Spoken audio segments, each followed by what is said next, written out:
Before we start today's video, if you want to support a group of Canadian musicians in bringing an album that can challenge your audiophile system, click on the Kickstarter link in the first comment to support the cellist Vincent Bélanger.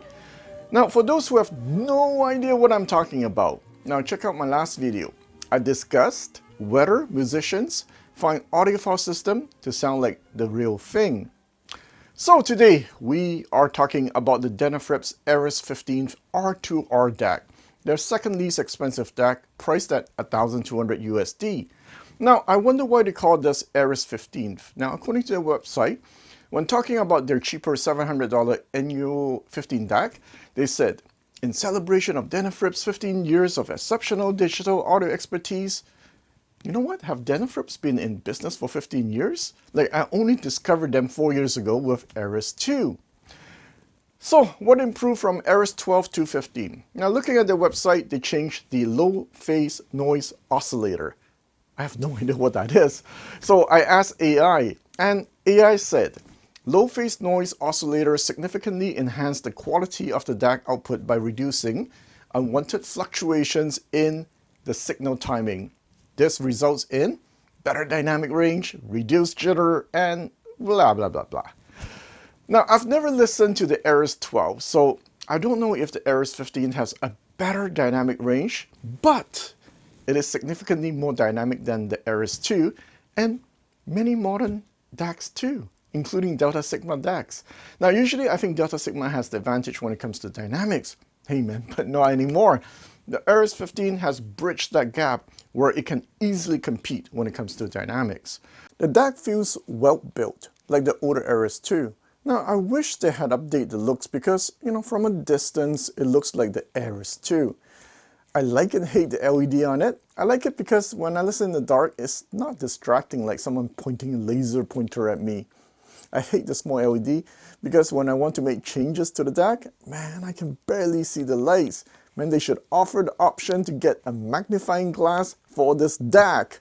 Now, you have your standard RCA and XLR at the back of the DAC. For inputs, you have coax, optical, I2S, and USB. Now, I only use USB for my listening while my friends use coax. I never A/B test the input, so I don't know if there's a big difference between them. So, I brought the DAC, the Ares 15, to my audio buddy, Mr. Quad. Now, I call him that because he owns a pair of Quad 2905. Now, I expect him to like that DAC because he tends to favor the more musical, smoother presentation. Now, the last few R2R DACs I lent him, he liked them. For example, the latter Schumann R2R DAC, very musical. If you want warmth, smoothness, and zero aggressivity, that DAC is it. So it was not surprising when he told me he thought the Ares 15 was excellent. But what surprised me was that he said the DAC surpassed his Higo HD30 DAC overall. Now, the Higo HD30 is like a, 4-8-year-old DAC, but it was like $5,000 at the time. So technology has improved to the point where a budget DAC from today can rival a high-end DAC of yesterday. Now, for those who are curious, did Mr. Quad change his DAC to the Ares 15? No, because once you reach a certain level, it is good enough that you don't need to change another DAC every year just because it is better. Next, I brought it over to my other friend, Mr. Kanta. Now, Mr. Kanta is not a big fan of R2R DAC. He likes speed, dynamic, details, and so forth. Now, I call him Mr. Kanta because he used to own a pair of Focal Kanta. So he's more into that more lively, detailed sound. So I was not expecting him to like this DAC because the last few R2R DAC I lent him, he's like, he doesn't care. No, he finds them either too soft or too slow. So it was shocking when he told me he was very impressed with this DAC. So what was my impression? First, it depends on which mode you're listening in. There are two modes, NOS and OS. So unlike the Ares 2, where I had to go into deep meditation to hear the difference between NOS and OS, with the Ares 15, it's like night and day. On top of that, unlike the Ares 2, it is easy to switch between both modes. All you need to do is just press one button. Now, I prefer, I think it's the NOS mode, okay? While my audio buddy, Mr. Vintage, prefers the OS mode. So one mode is much more transparent, while the other mode sounds more natural. Just experiment with it. So overall, the DAC has a shadow of tube sound, where the mid-range sounds full and thick. Now, the rough edges are shaved off, Now, usually a characteristic of tube gear. Now, because of that, it sounds more analog than many other DACs. If you have a setup that sounds thin and you want to add body to the mid-range, hey man, give the Ares 15 a try. Next, it has a white soundstage. Yeah, that's known for R2R DACs. Now, in short, it has an analog flavor, an airy soundstage, and fewer hard edges. In that sense, it's similar to the older R2R DACs. Where it differs is that the timing feels better with this one. It feels more coherent. I would not say it's a fast-sounding DAC, but it's fast enough for an R2R DAC that is a significant step forward.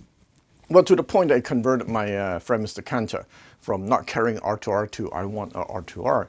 Now, and finally, in one of the modes, I forgot which one, I think it's the NOS, the attack and dynamics are stronger. So much so that, as I mentioned before, the dynamic contrast of this DAC is more than many Delta Sigma DACs I've tried at home.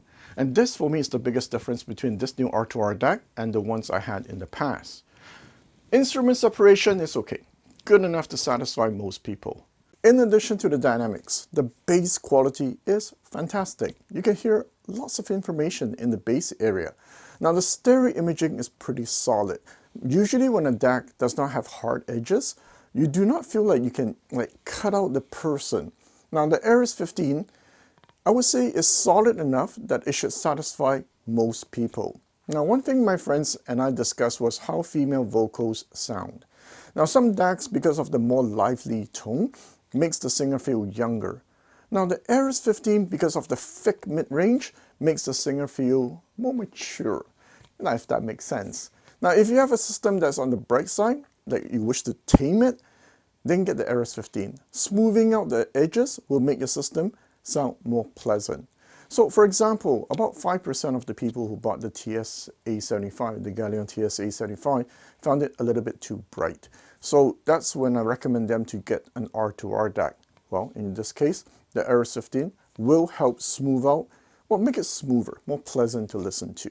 So now, who is this not for? If you prefer the older DACs, the older R2R, softer, mellow, and analog sound, then the 15 might be too modern for you. Yes, the 15 is analog sounding, but everything in life is relative. When I listen to the louder Schumann DAC, I can relax and enjoy the music, while the 15, I tend to be more alert. Okay. One more point, because it has fixed sound, it has some coloration, especially when compared to the newer DAC like the Guster MK3, the Guster 26. So if you're looking for a neutral DAC, keep this in mind. It is slightly colored. If you want a fast-sounding DAC, now although this DAC is not slow, it is not what I consider lightning fast. If you have a system with a lot of mid-range thickness and want to avoid adding more thickness to it, yeah, this might not be for you. Now, I notice it works excellently with Class D amps because Class D tend to be on the lean side. So, and the last thing, it has no volume control, so you cannot use it as a preamp. Okay, to wrap it up, this DAC really surprised all of us. And for those who have tried R2R DAC before and find it not exciting enough, this might change your mind. I've met people who say R2R DAC should be banned, they should not be allowed to exist because they find the timing has a problem. Yeah, I think this DAC might have a good chance to change their mind.